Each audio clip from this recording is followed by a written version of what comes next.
घर, तो कहीं से एक खरीद लाए और कहाँ जाते थे कथा सुनाने? मछुआरों के गांव में जाते थे।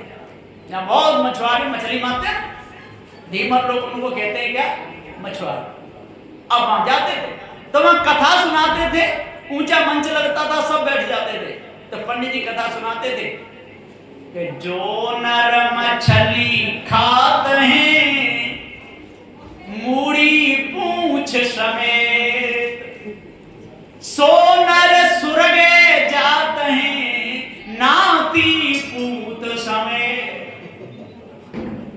जो नर मछली खाते ना मूड़ी पूंछ समेत, अब वो सीधे कहां चले जाते हैं? सुरग को जाते हैं। उनके एक पीढ़ी नहीं, सातों पीढ़ी तर जाती है, नाती पूत समेत। अब तो वो खूब उनको दान दे, आटा दाल हो कि कितनी अच्छी बात सुनाते हैं पंडित जी। अब उन पंडित जी के बच्चे भी बड़े हो गए, लड़का भी बड़ा हो गया, वो भी कथा पढ़ना सीख गया। एक दिन पंडित जी कुछ तकलीफ थे, सर्दी जुकाम हो गया। पंडित जी बोले बेटा कि हाँ कि आप जाओ कथा करने। ये कहना भूल गए कि इस मंत्र को सही कैसे बोलना।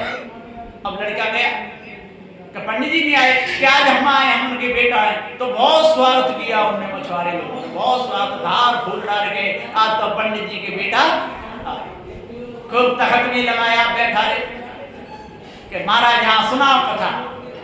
तो उन्होंने भी सुनाई कि जो नर मछली खात हैं मूड़ी पूंछ समेत, सो नर नर के जात हैं नाती पूत समेत। जो भी मछलियों को खाते हैं मूड़ी पूंछ समेत, वो सारे के सारे कहां जाते हैं? नरक में जाते हैं। जो इतनी बात गई सब मारो मारो, पकड़ो पकड़ो, कहां से आ गया बेवकूफ। वहां में चाचे हाथ लगे, जवान लड़का वहां से भाग गया सब का मंडप। घर आया, पिताजी के सामने आकर बोला पिताजी खाब आज तो मैं मरने से बच गया, मैं भाग आया, नहीं तो बचने वाला नहीं था। तब भी चाचे हाथ तो वहां में लग गए कि क्या बात? अरे कि मैंने ऐसे ऐसे मंत्र बोला और सोई वो तो मानने लगे। अरे कि ऐसे थोड़ा बोला जाता है, चल मैं चलता हूं कि नहीं मैं नहीं जाऊंगा, वो जितना नहीं छोड़ेंगे। फिर पंडित जी गए, पहुंचे, जो देखे पंडित जी क्या वो मूर्ख भेज दिया था आपने, कैसा आदमी, वो तो ऐसे ऐसे कहता है। अरे वो अभी बच्चा है, जानता नहीं, पहली बार आया था, आप लोगों को सदना चाहिए, उसको सिखाना पड़ेगा, लाओ मैं सुनाता हूँ। फिर पंडित जी का तखत लगा दिया, पंडित जी बैठ गए और बैठ करके फिर उन्होंने मंत्र बोला बैठो बैठो भक्तों बैठो, हाँ आराम से, कोई बात की चिंता नहीं। अब हम कि जो नर मछली खात हैं मूड़ी पूंछ समेत, सो नर सुरगे जात हैं नाती पूत समेत। बोलिए पंडित जी महाराज की क्या क्या जोड़ की कथा सुनाई, वाह वाह, धन्य हो गए। अब उसको भी सिखाई देना। फिर खूब उन्हें आटा मिला, दाल मिली, घी के डिब्बा मिले, लेके आएंगे घर पे और फिर वह लड़का को बुला के डांटे कि बेवकूफ ऐसे थोड़ी कहा जाता है, मैं तो बताना भूल गया, इसको ऐसे बोलना। तो साधु श्री कबीर साहब जी कहते हैं कि यदि ऐसे वचन बोलना छोड़ दें, ये धोखे के वचन बोलना छोड़ दें कि हनुमान ने और सूर्य को गाल में रख लिया था, हनुमान जी द्रोणागिर पर्वत को उठाए लाए, हिरणाक्ष पृथ्वी को चुरा ले गया, इन सारी कथाओं को ये बोलना छोड़ दें तो क्या हो? तो बोरा के भरे भरे के आएंगे। तो सदगुरु श्री कबीर साहब जी कहते हैं कि ये सब क्या है? कि कटुक वचन है। कटुक वचन बोलने से आप पर 1 करोड़ रुपया चढ़ जाए और मधुर वचन बोलने से आप 100 रुपया भी चढ़े तब भी वो 1 करोड़ रुपया 100 रुपये के बराबर नहीं हो सकता। इसलिए सत्य का ही खाना चाहिए, झूठ का नहीं। सारे संसार में खा तो रहे लेकिन किसका खा रहे हैं? झूठ का खा रहे हैं। जहां देखो तहां झूठ ही झूठ भरा हुआ है। एक माँ का अकेला ही बेटा था, जैसा था एक माँ का एक ही बेटा था, पिता का शरीर छूट गया था। बेटा जब 10-12 वर्ष का हुआ अपनी माँ से बोला, माँ आप कह दो तो मैं कहीं नौकरी करके कुछ धन को लाऊंगा, इसी घर का गुजारा चलेगा। माँ बोली बेटा अभी तू छोटा है, कहाँ जाएगा जाएगा नौकरी करने? कि नहीं मैं जाऊंगा। मां ने भेज दिया, लेकिन बेटा सत्य बोलना झूठ बोलना नहीं। अब वो चला गया। किसी को पूछा भैया मैं नौकरी करने जा रहा हूं, कहां पर मेरी नौकरी ठीक ठाक लग जाएगी? किसी ने कहा तू दिल्ली शहर में चला जा, दिल्ली शहर अच्छा है, कहीं भी तू नौकरी करेगा तो तेरे को पैसे मिलेंगे, पैसे कपड़े मिलेंगे और तेरे घर के लिए भी कुछ मिल जाएगा। वो बच्चा किसी प्रकार से दिल्ली शहर में पहुंच गया और दिल्ली में जाकर के एक हलवाई था, उसी दुकान पे वहीं खड़ा हो गया। खड़ा रहा, शाम हो गई, हलवाई ने दुकान बंद करी। वो लड़का खड़ा, बेटा यहाँ क्यों खड़ा है, क्या बात है? कि मैं बहुत गरीब घर का हूँ, मेरे पिता का शरीर छूट गया है, घर में मेरी माँ है और मैं नौकरी करने के लिए आया हूँ। हलवाई बोला कि देख भैया तेरे को कढ़ाई बननी पड़ेगी और जो मैं काम बताऊंगा वो करना पड़ेगा, तेरे को पहनने के लिए कपड़े मिलेंगे और तेरे को कितने रुपए मिलेंगे? एक महीने के 30 रुपए मिलेंगे। मतलब जमा 30 रुपए बहुत थे। वह स्वीकार कर लिए कि ठीक है 30 रुपए में मैं काम चला। अब महीना पूरा हुआ, हलवाई से बोला शेठ जी क्या बात है? कि मुझे माँ की याद आ रही है, अब मैं अपने वतन को जाऊंगा। हलवाई बोला ठीक है। उसने कुछ मिठाई के डिब्बे भी दे दिए, पहनने के लिए कपड़े दिए, जूते चप्पल भी दे दिए और 30 रुपए। सुबह के 4 बज रहे थे, अब निकल के चला।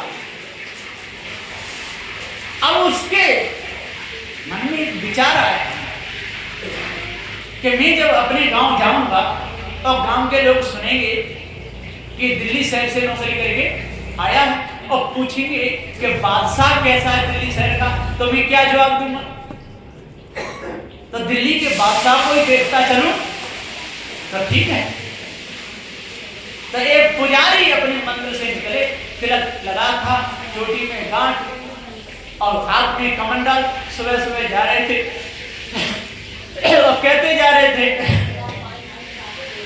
राम राम सीताराम राधे श्याम, राम राम सीताराम राधे श्याम, राम राम सीताराम राधे श्याम, श्री कृष्ण गोविंद हरे मुरारी, हे नाथ नारायण वासुदेवा।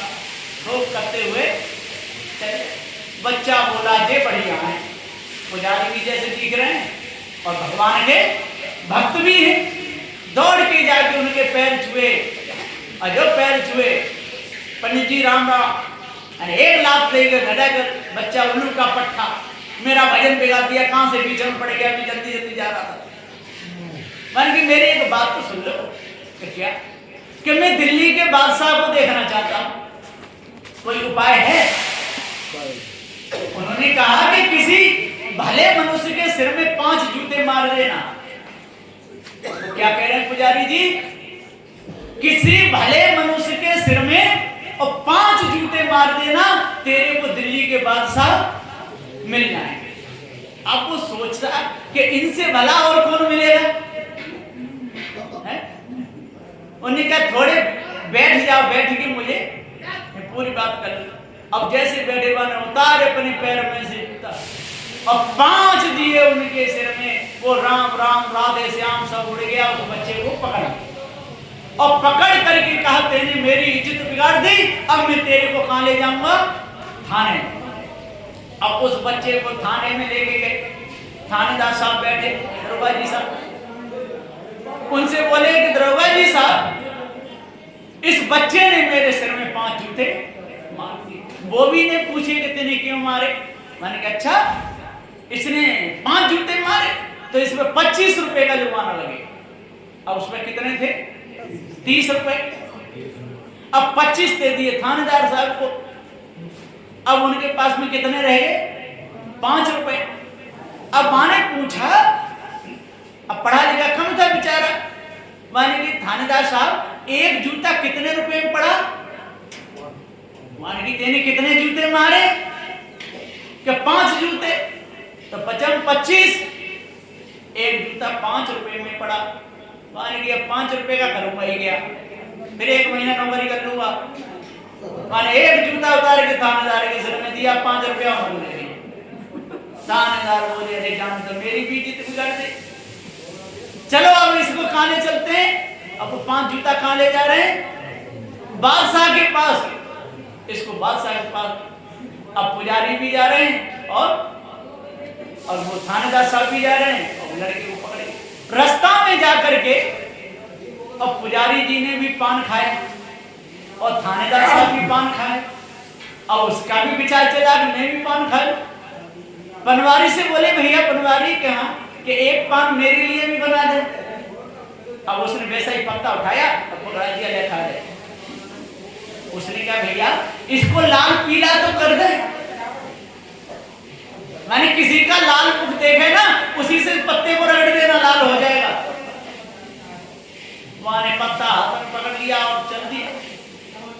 चलते चलते रास्ता में देखा तो उसी पनवारी की बेटी, अब देखो जैसी करनी तैसी, उसी पनवारी की बेटी और उसके लिए रोटी लेकर के आ रही थी और एक पान जा गाल में, एक जा गाल में, खूब लाल ही लाल होठ बिच्ची मारती हुई चली है। वो लड़का सोचा कि इससे ज्यादा लाल मुख तो किसी का है नहीं। माने जूड़ा पकड़ा और पान के पत्ते को रगड़ देता। सब क्या कर रहा है भैया का पान का पत्ता लाल कर रहा हूं, पान का पत्ता लाल। अब पनवारी को पता चला तो वो भी आ गया, तो जिसने तो मेरी बेटी के मुख से पान का पत्ता रगड़ दिया, चलो मैं भी चलता हूं। तो पुजारी भी जा रहे हैं, थानेदार साहब भी जा रहे हैं और पनवारी भी जा रहा है, उसकी बेटी भी जा रही है। अब पहुंच गए बादशाह के दरबार में। बादशाह का दरबार उस समय लगा ही था। बादशाह ने सबसे पहले पुजारी जी बुलाए। कहो पुजारी किसी की जेब फेब काटे हो गए? पुजारी बोले जेब तो नहीं काटे। तो क्या हो गया कि इस बच्चे ने मेरे सिर में 5 जूते। बच्चा बुलाया, क्यों भाई इन पुजारी के सिर में तेरे 5 जूते क्यों मारे? हाथ जोड़ के खड़ा हुआ, हजूर अब मेरी बिना सुन लीजिए। कहो कि मैं बहुत गरीब घर का लड़का हूं, मेरे पिता का शरीर छूट गया, घर में मेरी माँ और मैं दो ही थे। मैंने अपनी माँ से कहा घर का खर्चा चलेगा, मैं नौकरी करके आता हूँ। माँ ने कहा बेटा झूठ नहीं बोलना और मेरे को भेज दिया। दिल्ली शहर में आकर के एक हलवाई की दुकान पर खड़ा हुआ। उस हलवाई की दुकान पर मैंने काम किया। 1 महीने के मेरे को 30 रुपए मिले। जब मैं अपने घर के लिए चला तो मेरे मन में विचार आया कि जब मैं गांव जाऊंगा और गांव के लोग पूछेंगे कि दिल्ली का बादशाह कैसा है तो मैं क्या जवाब दूंगा। तो ये अपने मंदिर से निकले और कहते आ रहे थे राम राम सीताराम राधे श्याम श्री कृष्ण गोविंद हरे मुरारी हे नाथ नारायण वासुदेव। तो मैं समझा कि ये बहुत भले मनुष्य हैं और अच्छे हैं, पुजारी जी भी हैं, भगवान के भक्त भी हैं, तो मेरे को सही रास्ता बता देंगे। तो मैंने इससे कहा तो पहले तो इन्होंने एक लात भी मारी, मेरे को गालियां भी दी और कहा पूछ क्या पूछता है। तो मैंने कहा यहाँ के बादशाह कैसे मिलेंगे?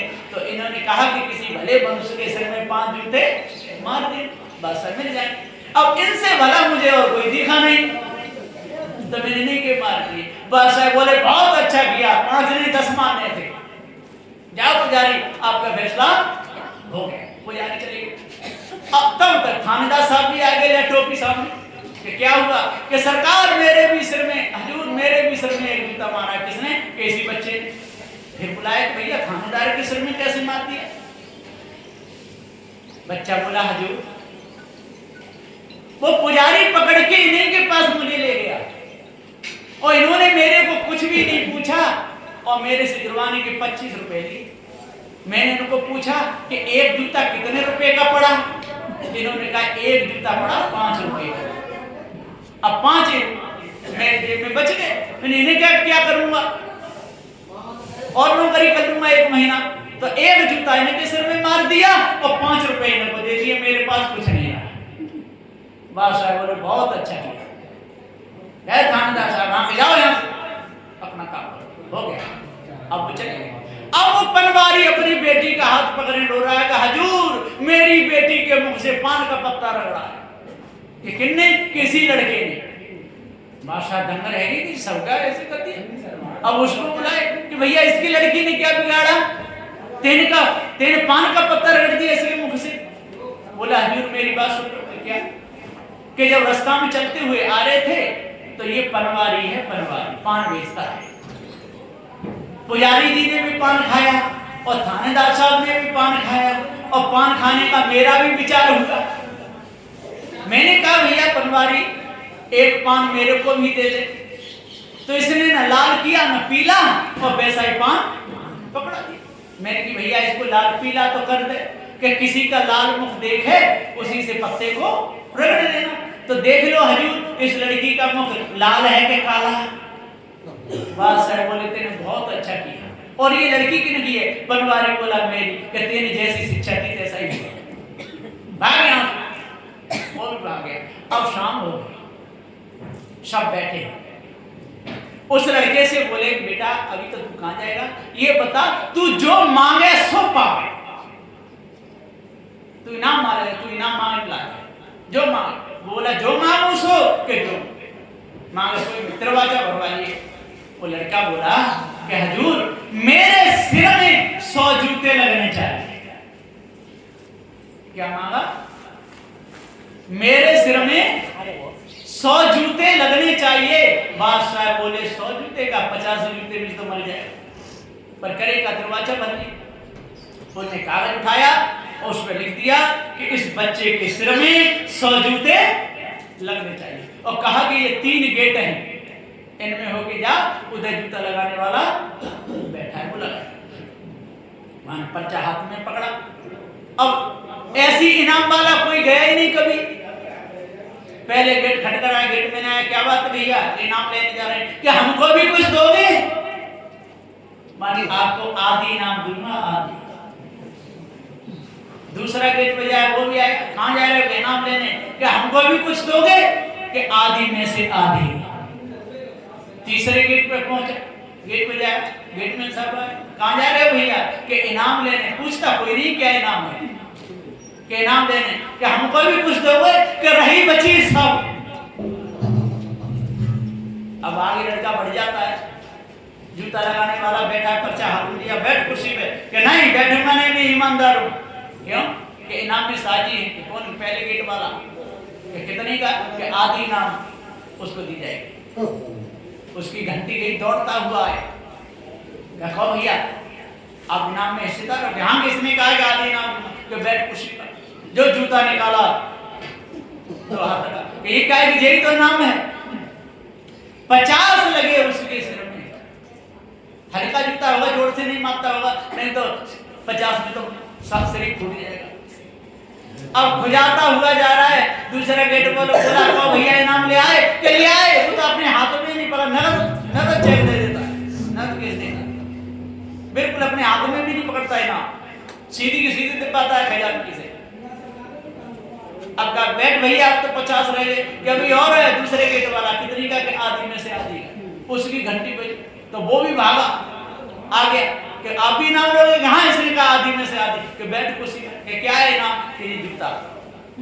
उसके 25 लगे, वो भी खुजाता हुआ चला गया।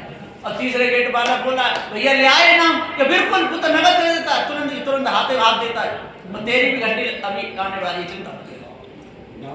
अब फिर कहा बैठ भैया, कि अभी एक और है तीसरे गेट वाला। कि कितनी का? रही बची सब। अब उसकी घंटी गई, वो भी आया। कि इनाम? कि बैठ कुर्सी पर। कि जूते के आगे यही तो 25 उसके सर में लगे, वो भी बजाता हुआ चला गया। अब फिर शाम हो गई। शाम हो गई तो बादशाह और वो जूता लगाने वाला और वजीर वहां बैठे हुए। भोजन पाते हुए बादशाह को हंसी आई। वो जूता लगाने वाला बोला हुजूर आपको हंसी क्यों आई? कि हंसी का कारण कुछ और है। कि क्या? कि आज जैसा मुलजिम कभी नहीं आया, आज जैसा मुलजिम कभी यहाँ आया। कि क्या हुआ? कि उसने पुजारी के सिर में 5 जूते मारे, बड़ा ईमानदार था, और एक जूता थानेदार के सिर में मारा, पनवारी की बेटी के मुख से पान का पत्ता रगड़ा, और जब हमने उसे इनाम के लिए कहा तो उसने 100 जूते मांगे। कि क्या वो 100 जूते वाला? कि हाँ। कि उसके सिर में एक भी नहीं। कि क्यों? कि पिट गए आपके ये सब आपके कुत्ते, उनके सिर में जूते लगे। अच्छा तो ऐसे को तो फिर पकड़वाना चाहिए, बुलाओ। फिर सिपाही संतरी भेजी तो मिल गया, फिर पकड़े के लाए। बादशाह बोले भैया तू इनाम मांग ले, जो मांगे सो पावे, कि जो मांगो सो कि बस अब तेरे कहने से नहीं देंगे। यानी क्या मांगे? बैठ गए, उन्होंने पर्चा उठाया, उसमें लिख दिया कि इस बच्चे को 10,000 रुपए मिलने चाहिए। पर्चा दे दिया, किधर होके जाऊं? कि उन्हीं गेटों में होके जाए। पहले गेट पे पहुंचा, गेट में बजा, गेट में आए, खोल दिया कि इनाम लोगे कि जाए जाए जाए। अब इस तरह का अंदर तो बंदर में फिर आ गया। दूसरा गेट बजाया, गेट में साहब आए, गेट खोला कि इनाम लोगे कि नहीं नहीं भैया जाए जाए जाए। तीसरे गेट पर पहुंचा, उसने मने हमको इनाम नहीं चाहिए। अब पहुंचा खजांची के पास कि आज कितने हिस्सेदार हैं? कि आज एक भी नहीं। 10,000 बादशाह की तरफ से और 5,000 रुपए जूते लगाने वाले ने अपनी तरफ से दिए, ये हमारी तरफ से। और 3 थैली होगी 5-5 हजार की, और लेके जा रहा है, उनको दिखाता हुआ जा रहा है। कहो गेटमैन साहब, हिस्सेदार होते तो लेते। वो देखिए, ओहो, जूते लगवाए गया हमारे सिर में और इनाम लेकर के साहब। तो सदगुरु श्री कबीर साहब जी कहते हैं कि मधुर बचन है औषधि, कटुक बचन है तीर, श्रवण द्वार होए संजय, शाले सकल शरीर। मधुर वचन कैसे होते हैं? औषधि। यदि वो पुजारी कटुक वचन नहीं बोलता तो क्या उसके सिर में 5 जूते लगते? यदि सही न्याय यदि थानेदार करता, क्या उसके सिर में 1 जूता लगता? यदि पनवारी भी यदि सही वचन बोलता तो क्या उसकी बेटी के मुख से पान का पत्ता रगड़ा जाता? और यदि वो भी लालची नहीं होते, लोभी नहीं होते गेट वाले, तो क्या उनके सिर में जूते लगते? सदगुरु देव जी कहते वो 3 क्या है? रजोगुण, तमोगुण और सतोगुण। कहाँ ही कबीर बचेगा सोई, जो रज सत तम से न्यारा हो। कौन बचेगा? जो रज सत तम से न्यारा हो, जो रजोगुण, तमोगुण और सतोगुण की जो औषधि बना लेगा, वो बचेगा।